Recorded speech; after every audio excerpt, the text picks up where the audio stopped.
हाय दोस्तों, मैं voice out trick YouTube channel पर आपका स्वागत है। आइए हम कुछ परसेंटेज का बेसिक कॉन्सेप्ट यानी भिन्न से परसेंट में बदलने के लिए कुछ कॉन्सेप्ट जानते हैं।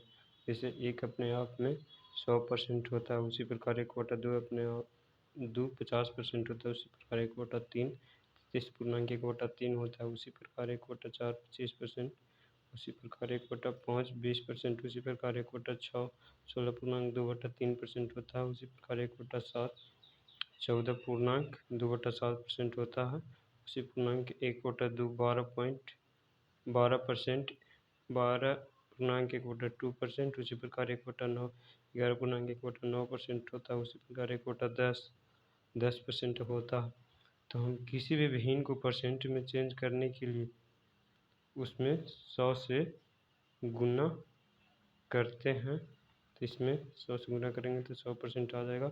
उसी प्रकार एक बटा दो में 100 से मल्टीप्लाई करेंगे तो 100/2 यानी 50% हो जाएगा।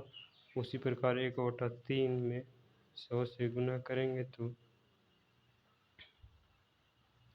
100/3 यानी इसे हम 33.1/3 लिख सकते हैं।